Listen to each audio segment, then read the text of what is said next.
Abot kaya, pinipilahan at masarap. Ganyan inilarawan ng ilang mga influencers at mamimili ang mga pagkain sa nagtetrending na Fusion Alley Food Park sa Sampaloc, Maynila. Pwede po pa order? One order. Magkano po? Salamat. to? Di ba hindi ka macho ka di? Ngunit sa kabila ng kasikatan, naging malaking perwisyo umano ito para sa mga estudyante mula sa University of Santo Tomas na naninirahan sa mga kalapit na dormitoryo. Ang kalsada kasing dating natatambayan pa ng mga estudyante pagtapos ng klase, tila naging night market na. Kahit 10 oras ng gabi, hindi nawawala ang ingay ng mga customer na dumadating na sa puntong hindi na makapagpahinga ang mga natutulog sa dorm. Isa sa mga apektado ang Star Garden Dormitory na iniulat na marami nang nag-terminate o tinapos ang kontrata sa kanila dahil sa Fusion Alley. Napupuno na rin ang puna ang social media hinggil sa umunoy kadugyutan at kaingayan ng lugar. Nang puntahan din natin ang Fusion Alley sa umaga ay medyo meron ngang natitirang amoy na alam mong galing sa food waste. Pero makikitang mas malinis na ito kumpara sa mga sinasabi ng iba na mabaho at dugyot.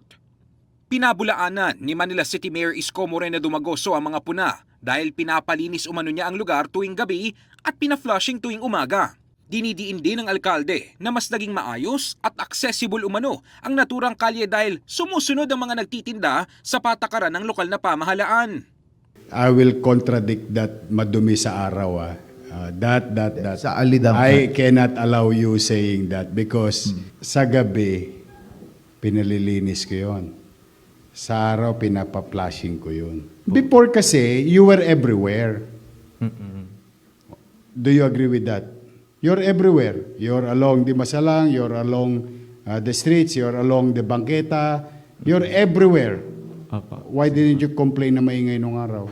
Bagamat nanindigan si Moreno sa malinis ang Fusion Alley, tiniyak ng alkalde na titignan niya ang nasabing issue.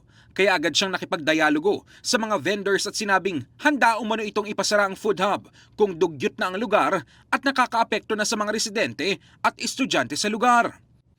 Based on my personal experience po, I'm not speaking in a generalized fact, pero tuwing umaga po, yes po. Nakita mo, madumi. Madugyot po siya at mabaho po. Kasi yung pang basura po ng mga food establishments po doon. I'm sorry to hear that, but as far as our report, because there is a chat group, every day may pictures yun. But let me go now to your question. Ano yung gulo na sinasabi mo?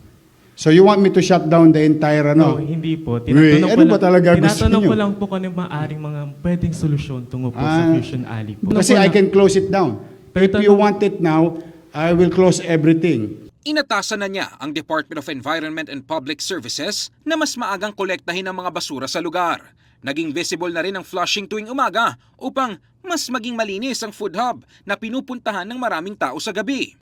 Kumpara sa ilan, ang Fusion Alley ay simbolo ng abot kayang pagkain at masiglang kalye. Pero para naman sa iba, ito ay dagdag abala sa kanilang araw-araw na pamumuhay.